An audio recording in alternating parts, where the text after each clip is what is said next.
శ్రీ సీతారామాభ్యాం నమః. శ్రీ గురుభ్యో నమః.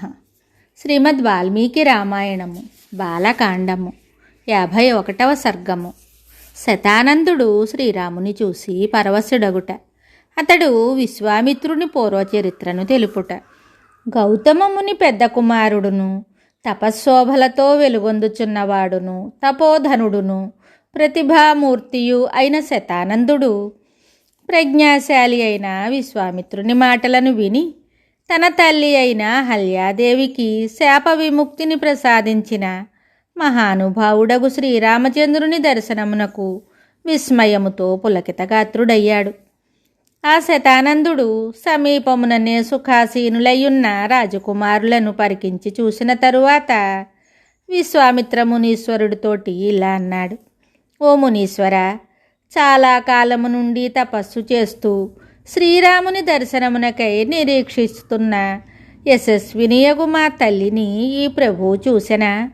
ఓ తేజస్వి, పవిత్రురాలైన మా తల్లి సమస్త ప్రాణులకును పూజ్యుడైన శ్రీరామునకు కందమూల ఫలములతో అతిథి సత్కారములను గావించెనా? ఓ మహాతేజోమూర్తి, మా తల్లి విషయమున విధివశమున ఘటిల్లిన సంఘటనను గూర్చి శ్రీరామచంద్రునకు పూర్తిగా వివరించితిరా. ఓ కౌశిక, నీకు మంగళమగుగాక. ఓ విశ్వామిత్ర, మా తల్లి అహల్యాదేవి శ్రీరాముని దర్శించి ఆయనకు ఆతిథ్యమిచ్చిన తరువాత పునీతయ్యై మా తండ్రిని చేరినదా? ఓ కౌశిక మహర్షి, మా తండ్రి అయిన గౌతమ మహాముని శ్రీరామునకు పూజలొనర్చెన. మా ఆశ్రమమునకు అరుదెంచిన శ్రీరామచంద్రుడు మా తండ్రి గారిని అనుగ్రహించిన. ఓ కౌశిక, ఆశ్రమమునకు చెందించిన శ్రీరాముడు మా మాతాపితరుల నుండి పూజలను స్వీకరించిన తరువాత ప్రశాంత మనస్కుడై వారికి అభివాదనము చేసిన.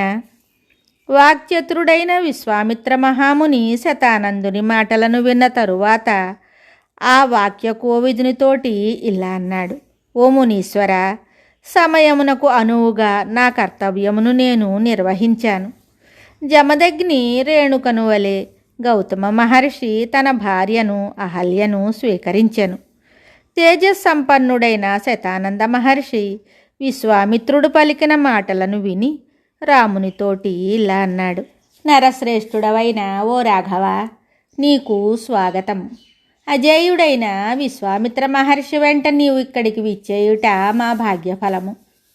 విశ్వామిత్రుడు మహాశక్తిమంతుడు, తపోబలముచే బ్రహ్మర్షి అయినవాడు, నిరుపమాన తేజశాలి. ఆయన కార్యాలోచనలు ఊహింపనలవి కానివి. నీకు పరమహితకారి. అట్టి ఈ మహాత్ముని గూర్చి నీవు ఎరుగుదు కదా. ఓ రామా, నీ అంతటి ధన్యుడు ఈ భూమండలమున మరి ఒకడు లేడు. ఈ విశ్వామిత్రముని గొప్ప తపశ్శాలి, నీకు రక్షకుడు. మహాత్ముడైన కౌశికుని యొక్క తపఃప్రభావమును, చరిత్ర వైభవములను సమగ్రముగా తెలిపెదను. సావధానుడవై వినుము. ఈ విశ్వామిత్రుడు ధర్మజ్ఞుడు, ధర్మాత్ముడు, సమస్త విద్యలలో ఆరితేరినవాడు, శత్రువులను అణిచినవాడు, అనుక్షణము ప్రజాక్షేమమును కోరుచూ దీర్ఘకాలము రాజ్యపాలన చేసినవాడు. కుశుడు అను మహారాజు ప్రజాపతి కుమారుడు. అతని పుత్రుడైన కుశనాభుడు ధార్మికుడు, మిక్కిలి బలశాలి. సుప్రసిద్ధుడైన గాది కుశనాభుని సుతుడు. ఆ గాదినందనుడే మహాతేజస్వి అయిన ఈ విశ్వామిత్ర మహాముని.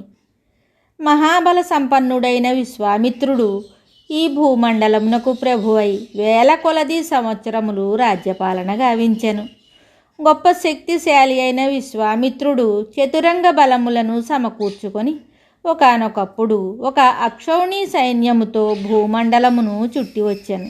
ఓ రామ, అతడు నగరములను, రాష్ట్రములను, నదులను, పర్వతములను, ఆశ్రమములను క్రమముగా దాటుతూ వశిష్ఠుని ఆశ్రమానికి ఇచ్చేశాడు. ఆ ఆశ్రమము వివిధములకు వృక్షములతో కళకళలాడుతూ ఉంది. అచ్చట నానా విధములైన వన్యమృగములు తిరుగాడుతూ ఉన్నాయి. అచ్చట సిద్ధులు, చారణులు నివసిస్తూ ఉన్నారు. దేవదానవ గంధర్వులతో కిన్నెరులతో అది శోభిల్లుతోంది. ప్రశాంతముగానున్న ఆ ఆశ్రమమున లేళ్ల గుంపులు హాయిగా మసలుతున్నాయి. పక్షుల కిలకిలారావములతో అది మనోహరముగా ఉంది. బ్రహ్మర్షులు దేవర్షులు అందు తమ తపోజీవన విధానములను కొనసాగిస్తూ ఉన్నారు. అక్కడి ఋషులందరూ తపస్సిద్ధి సంపన్నులు, అగ్నివలే తేజోమూర్తులు. ఆ మహాత్ములలో కొందరికి జలములు మాత్రమే ఆహారము, మరికొందరికి ఆహారము వాయువు మాత్రమే. ఇంకనూ కొందరు పండి రాలిన ఆకులను మాత్రమే భుజిస్తూ ఉంటారు. పండ్లు దుంపలు మాత్రమే కొందరికి ఆహారము. వారు మనోనిగ్రహము కలవారు, రాగద్వేషములకు అతీతులు, జితేంద్రియులు. బ్రహ్మదేవుని పుత్రులైన వాలఖిల్యులు, వైఖానసులు అచ్చట జపహోమ తత్పరులై ఉన్నారు. ఆ వశిష్ఠాశ్రమము మరి ఒక బ్రహ్మలోకమా అనునట్లు విరాజిల్లుతూ ఉంది. విజేతలలో శ్రేష్ఠుడును మహాబలశాలియు అయిన విశ్వామిత్రుడు దానిని దర్శించారు. వాల్మీకి మహర్షి విరచితమై ఆది కావ్యమైన శ్రీమద్ రామాయణమునందలి బాలకాండమునందు 51వ సర్గము సంపూర్ణం. శుభం.